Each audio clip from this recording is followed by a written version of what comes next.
Well, hello everyone. We have here Andrew Dovale with the first place at the what was I don't this? know. Some PPG Something event PPG event for 13. invitational. Yeah, Set 13 really. you got an invitation on a 2-round bye for this tournament. He was playing a new leader. Yep. Our take on the best way to play this leader. So, what leader was that?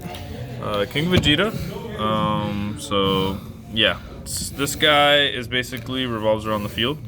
So when he attacks, he searches on the front side. He looks for red Saiyans. So he's like really good for finding tech cards, sideboard cards, your main engine, and super combos. Most importantly, so just super consistent at finding all your pieces because pretty much everything is a red Saiyan. Awaken. He either awakens when your opponent has 4 life or you have 4 life, and he's an end tap 1 draw 1 leader. On the back side, he has a permanent that reduces all of the mini Saiyans by 1. On the front side, he doesn't, so you can't combo with them on the front for free. And then you have auto. When this card attacks, you draw a card, and then once per turn, when one of your opponent's cards is power is decreased, you can give minus 10,000 power to one of their battle cards. So this is kind of like the effect. Like at first, it doesn't seem very powerful. It seems like okay, like it's not going to do too much, at least compared to other leaders. But there's a card that makes it really synergistic and makes it really powerful. And then there's Young Invaders, which is the field spell. Basically, 3 effects. All of them are very relevant. First, at the beginning of your opponent's turn, you play one of your mini-me's, which I'll show you now, to your opponent's side of the board. The mini-me's crit your opponent and make them draw a card as long as they're above 4 life, so 5 or higher. The second effect is to take your own life and then play. You don't have to take a life. It's add up to 1, and then you pay one of the mini-me's in rest mode with the skills negated from your deck. So this lets you play like 2 per turn cycle, and then you can bottom deck those to play some of your bigger or your engine, your main engine. And then finally, you pay 1 red to choose one of your opponent's battle cards and give it minus 5,000 power for the turn. Like a decent mana sink in the late game. Generally, you don't use it for that. It's mostly just an out to BMS. If they try to BMS you early, you don't need to dedicate too many slots to it. It's built into the field spell to get rid of it. Yeah, that's the main reason to play that. Sometimes you do get to use it in other cards to perk the leader's effect to minus 15. Yeah, because you can use it for minus 5 plus minus 10. So it's nice. It's just a good added ability for that one. It just gives you some nice protection. So yeah, moving on to the main part of the deck are the mini-me's. We're playing 2 and 2. So you're playing 2 Raditz and 2 Vegeta. For those that don't know the cards, basically the Raditz is like a vanilla effect. He only does the crit draw when he gets played to your opponent's side of the field. Notably, they're all 500s with 1 mana 5k combo, so they're annoying for your opponent to get rid of. A lot of opponents actually today comboed them off, which was pretty interesting. Sometimes it's right, sometimes it's not right. But they made use of the card that I gave them a lot of times as combo power, which was kind of funny. And yeah, so this one's vanilla, but the reason why you play, and he's a promo for some god-awful reason, but the reason why he's important is because he is used for both Vegeta and for Goku. Right? So any of the effects, I mean, technically even the Broly, even though we're not playing the Broly, any of the ones that you need to bottom deck a card, Raditz will trigger. So he's like the universal mini-me. So he's the more important one. You know, like worst case scenario, he's going to be able to trigger everything in the deck. And then you have Vegeta, the Young Invader. He only summons the Vegetas, but he has the added benefit of like a continual +1 on your opponent. Because you get to once per turn when one of your opponent's card is attacked, it gets minus 5,000 power for the battle. It's like really, really good against 5,000 power unisons because you can swing at it with the leader. Like Demigra Unison, I played against someone who played Demigra Unison, and it just like deletes the purpose of the unison because they can't use the counterplay anymore. They can't Frieza counterplay anymore. Or even like Vegex, when you attack their unison, it's like really nice against those. But just in general, it'll trigger your leader's backside as well. So keep that in mind. The first time you attack, this will trigger. That'll trigger the leader's backside. So you can use it to like kill a 15k for free if you attack into it with any of your like random dudes. And just, you know, gives you general value throughout the game. Like against Invoker, it was really nice because I could just like play this on their first turn and then attack with my leader, and I don't have to combo into my leader. I just get that value. Normally you have to combo into them because they'll be 15k always, but you get that first attack for free. So it was pretty nice. This is the split that I would play. I don't think you want too many of these. Yeah, sometimes they were in my life. It was a problem. Like max you play is 5. And even then, I don't think the other ones have good effects, like the Broly that makes them warp a card when they play a battle card. Like everybody has a million cards in hand, so that's like not super relevant. I think this is the correct number. For me, it worked out really well, so feel free to adjust that if you'd like, but I think that was pretty good. And then we're going on to the main dudes here. So the first one is the promo Vegeta. Switching gears, so he bottom decks a card. So he's the free one. He's a free 10k body. He bottom decks a card, one of the mini-me's, and then you bottom deck a card and draw 2. He's like, he gives me shades of like Goten, where you're kind of like it's a free 10k body, but they put the effect that you can't spam him, so you can't like chain multiple of him together in a turn. Which is at least kind of nice. So you want to do one like turn 1, turn 2, turn 3. But every time you resolve this card, it's just really good. It fixes your hand, puts your mini-me's back into your deck, so that you can use them for all of your effects. And it's a card that you can pressure with. And in the early game, yeah, it's just a card that you can pressure with. Yeah, your opponent is forced to awaken between you critting their life with the field spell and the mini-me's, and then just having some 10k bodies. Like, it pushes the pace of the game, and you don't have to awaken. You can stay at a high life and just keep pressuring them. So you have a lot of options with this deck, which is really, really nice. This card's a must 4 of, unfortunately, as a promo. If there's a, like you need this and the Raditz for sure to play this deck, I think. If not, it just won't function right. Yeah, this is not a budget deck, guys. Yeah, it's not a budget deck.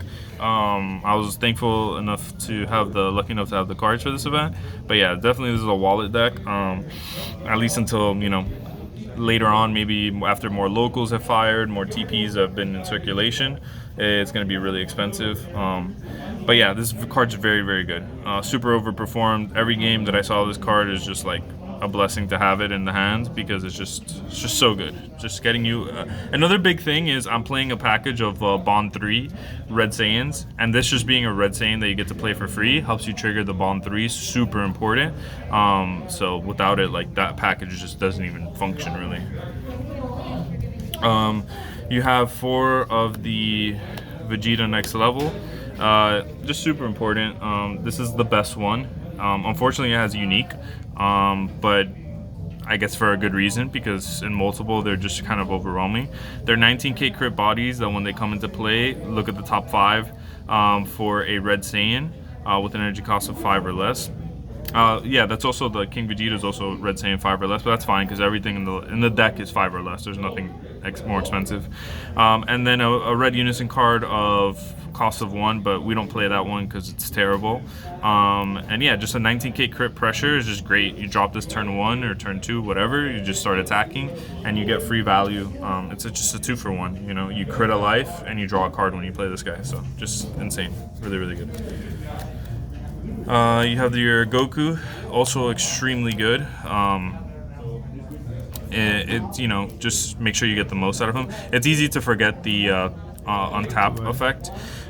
There's a lot of things happening with this deck, like remembering to play your mini-me's on your opponent's turn, doing the correct sequencing, not forgetting your triggers for minusing effects, so sometimes you can forget that. But basically this guy comes down for 1 energy. He's not unique, so you can have as many of him as you want, and he's going to attack, restand at the end of the turn, block, and then block again. So just a huge amount of value on this card. It's like pretty much Goku hit that blue-yellow has, the Arrival. It's just super, super good. It was really good throughout the tournament. Like, people couldn't kill me because I had this card on board. They just had to deal with it first. So it just has a lot of value. Very, very good defense for the deck. I'm playing this promo here, Chain Attack Bardock. This is one of the Bond 3s, and I'm also playing Chain Attack Borgos. as a 2 of. I'm not sure if these numbers are correct. It could be 3-3. I did see this guy a lot, but I'm playing 4 of this one because I have an evolution that I'm using him for. So I thought he was a little bit more important. And he came up a lot. Like, he's basically a 1 mana crit. And once again, they're like, all of these are just like 1 mana 2-for-1s. This guy comes down, he attacks, he minuses something, and either with combination with the leader or just outright, he's gonna kill it because he gives the battle card minus 4,000 for each of the red Saiyans that you have in your battle area. And you have a million of them. You generally, I don't, if you guys have watched the games, I could get 4, 5, 6 of them out. Even like turn 2, turn 3, if I had a decent hand, because they all cost 1 mana or they're all free. So you can just spam a bunch of them, and then this guy just gives something like minus 24k or minus 20k, or and then attacks for 15k crit. It's just really, really, really good. It is another promo, of course. Everything's behind the promo wall, but very, very good. And this guy super overperformed. Like, just being able to dig through your deck, especially like turn 1, great play. He's just set up, and then later on he becomes an attacker that they have to deal with. I really, really like these boos, like these 1 mana cards that just like attack as well. It's just really, really good. Yeah. So like if you're playing a more budget alternative, you can completely cut the 5 mana Bardock and play less of this and play more of this. They both did a lot of good work. I would definitely still think that some amount of this is correct though, because he's really, really nice. The nice thing about all of these guys is that they're searchable, so whenever you need them or whenever you feel like you want to do any, add them to your hand, you're gonna add them off of your leader or add them off of your 3 mana Vegeta. For a Radded super combo because it's searchable. Is the annoying part to play against this deck? Like, they always have 4 super combos. Yeah, pretty much like King Vegeta, like, expect 4 super combos. Like, the fact that you're just searching for them constantly, it's just so hard for you to not have 4 super combos. You're deck thinning with the 3-drop that draws 2, and then you're searching for it with the leader plus the other 3-drop off the top 5. Like, top 5 searching for super combos like 3 or 4 times a game, like, you're gonna draw super combos, and especially this one draws you into more super combos. And then you're also drawing 2 every single turn, like looking at two looks. Like, the deck has a lot of draw power, which is really, really nice. And yeah, pretty much every game I had 3 or 4 super combos. I'm not gonna lie. And it's not like I got lucky. It's just that's literally how the deck works. Like, you always have 3 or 4 super combos. You just have to expect it. Like, your opponent hasn't used any super combos, they got a bunch of them in hand if they're playing King Vegeta. Jiren. So Jiren is like the top end of this deck. Some people play like the EX Evolve fusions or anything like that. I expect nothing on the board to live, and I don't really care if it does a lot of the times because it already came down, did its 2-for-1, and then if my opponent deals with it, sucks, but whatever. If I untap with it, great. But I want like something to just like on a clean board state be able to stabilize. Just to give the game some good like mid to late game. You take over after this. Yeah, and Jiren just takes over the game because of how it interacts with the leader backside. Pretty much the first time they play a battle card every single turn, and you don't have to do it. The nice thing about Jiren is that he is not on the first thing that they play, so you can hold Jiren to kind of like for a more important battle card if they're trying to bait it out. And then basically on the first relevant thing that they play, whether they counterplay you like a counter negate like a Topo or something like that, you're gonna give it -10 with Jiren, and then that's gonna trigger King Vegeta and give it -10 again. So pretty much everything 20k or less is just like instantly deleted. Like, you don't have to do anything at all. Like, the first thing they play is just absolute garbage, which is just so much defense. It's just, you're literally getting so much value from your cards without using anything. Like, you don't have to spend a card. It just happens every single turn naturally. Yeah, and also makes it impossible to kill the leader because the -3 just... Yeah, and then +1, he gains double strike, which is nice. So now you have a 20k double strike, which is really good at killing other unisons. So that gives you, like, you have great board removal. Now you have good unison removal because you have one of those unisons that has double strike, so you're able to pressure their unison really easily and turn off their counterplays and so on. And then the -3, finally, to put the icing on the cake. Like, if you don't deal with this guy and you just leave him on board, it's really hard to go for game with a battle card because -25k ignoring barrier plus like a Yamcha plus if you haven't used some other effects, like, it's just really, really hard. Like in Top Cut, the first round of Top Cut, I killed my opponent's what was his card? I had him under Imposing Presence, and he played 5-drop green monkey that had triple attack, dual attack. triple strike dual attack, the 40k. So he played it. I did Jiren minus 10 because I had already used Yamcha plus leader. So I made it a 30k. He swung with it and made it a 25k because of the imposing presence. And then boom, minus 3. So it's just like, it's killing secret rares. Like, it's just so hard to play around. I got my opponent. He tried to get me with Supreme Kai of Time, but he didn't attack into Jiren.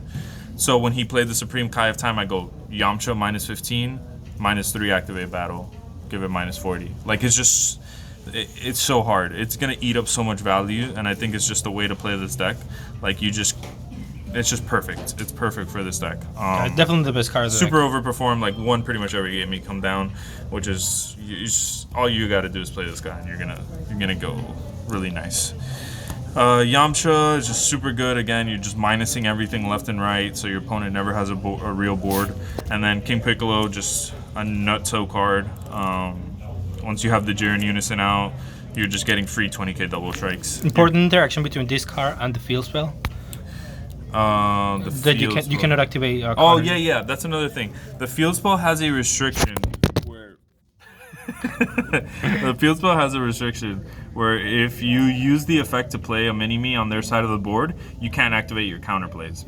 Which is another reason why I don't think that early Unisons even make sense in the deck. Because you can't activate your Yamchas, you can't activate anything early anyways. So you might as well be playing a later game Unison like Jiren, and then at that point the mini-me's aren't even that relevant anymore.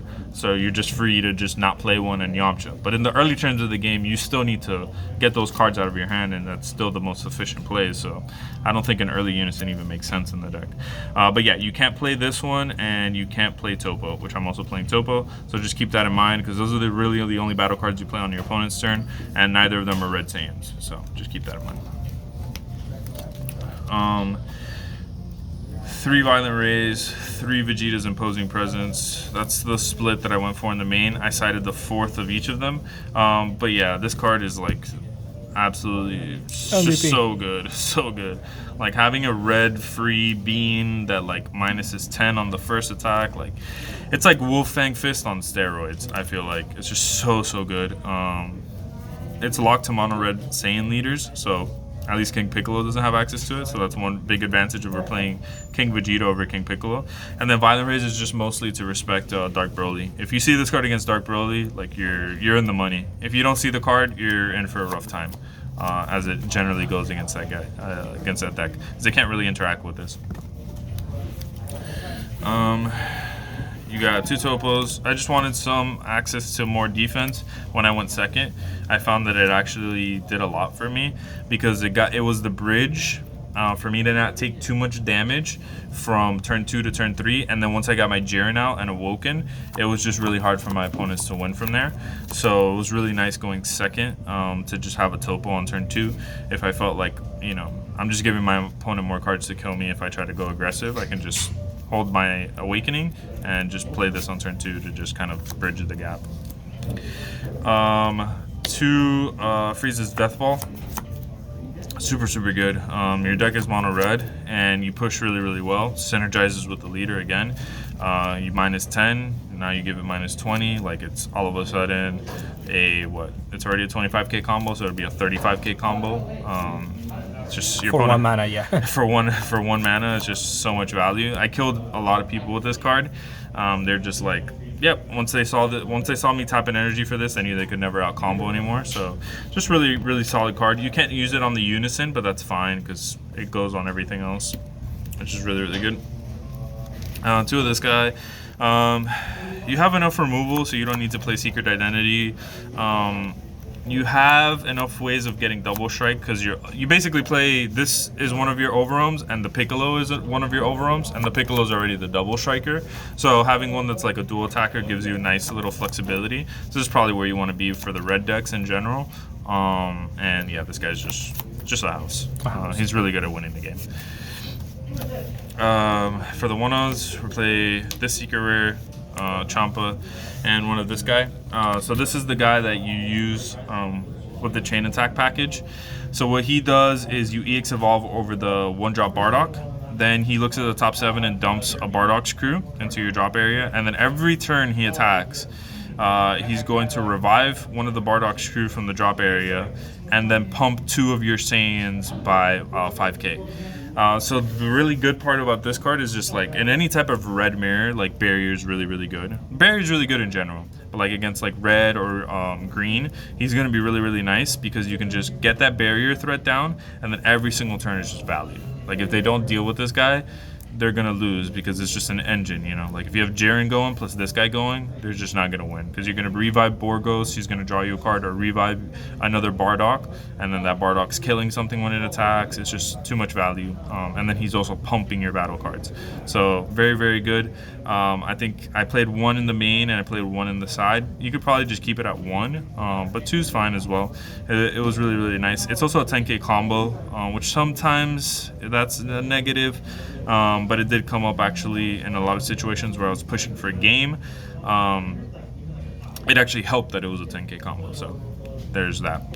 Champa, and then the Lineage Secret Rare. We only really play this Secret Rares because it's one of the best Secret Rares going second, because your opponent goes to 3 energy and you go to 2 energy, which is like the critical turn. You can steal their stuff and take the wind out from under them, and it's also the best Secret Rare against Dark Broly in my opinion, because Kai is very medium against them. They don't, you know, it's not good defensively, and offensively, yeah, sure, you can wipe their board, but it doesn't feel great. Whereas you can do this is just steal Heartfelt Plea mostly, and turn that triple striker against them. That's just really, really nice. That's a big, big play against them. But yeah, you just a tempo Secret Rare. You don't need more removal. Like, you can deal with boards, you can deal with unisons. You don't need Kai. You just kind of want a tempo Secret Rare. You also don't want to play like a 5-mana Secret Rare. So this one seems to fit the bill, and I would continue to play this one. I didn't really use it too much. This is not a very Secret Rare reliant deck. Like, Jiren is your Secret Rare. And yeah, but it's still a good card. So, sideboard. Quetzalcoatl, super good. If you play against King Piccolo, play against Mecha, play against anything that plays stuff on your turn, it's just really, really solid. Blue Baby, decent against Invoker, which there's a lot of around here. Just basically anybody that's trying to like counter play you, negate you with some type of stuff. Like, it's just really, really good. I would not, you know, go any lower than 3. Same thing with Red Broly, Crown of Retribution. Again, same similar thing. It's just really good against anybody that's holding up energy, holding up any type of counters against you. You can take a look at the hand and bait it out with this. Also searchable with the leader, which is absolutely bonkers because he's a Red Saiyan. 2 of this, probably should have at least 3. Barrier removal, searchable again with the leader, so it's super, super good. This helps you deal with pesky things like Lord Slug, Bojack, the Invoker Vegeta, just anything that you can't normally get rid of, or you don't sometimes have the opportunity to spend 3 counters for Jiren to get rid of it. It's just good to have some more removals, and it's also like another board-wide type effect. 2 of this came up. I don't think you need it against Blue Baby. When I played the Blue Baby matchup, like, Jiren was just better because Jiren killed more things than this did with its auto. The only time this is good is when like they spam a bunch of mechis, but you have Yamcha against that, and you have Imposing Presence against that, so I don't know. But it did actually come in handy against Invoker because it's just another attacker that they can't really interact with. I'm Broly. And what do you mean?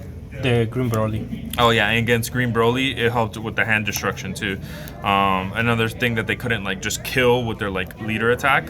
So it was nice to have a unison that could come down a turn sooner, and then also be able to apply pressure, and most importantly, turn on Yamcha and turn on King Piccolo a turn sooner.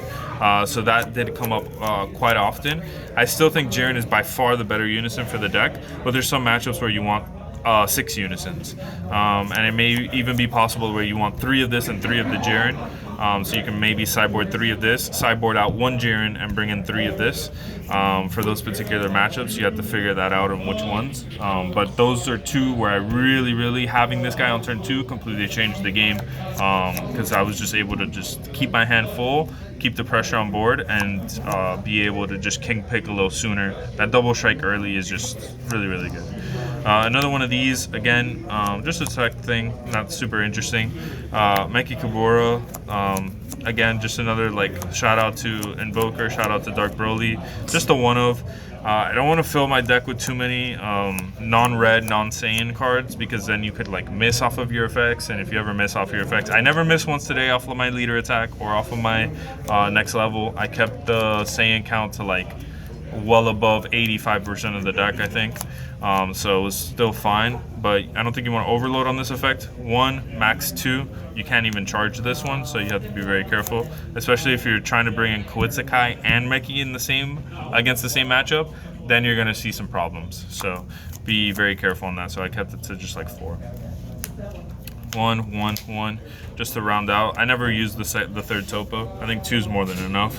And yeah, just having the full play sets. You side out Violent Rays when it sucks, which was pretty much all of today, because then I play against Dark Broly, and you sideboard in this and some other stuff in that matchup, and vice versa. Against Dark Broly, you probably side out this card just to have more combo power and just rely on seeing Violent Rays. I think if you see like 2 Violent Rays in that matchup, you're more than good to win, because you're going to apply more pressure than they're going to be applying if you Violent Rays them.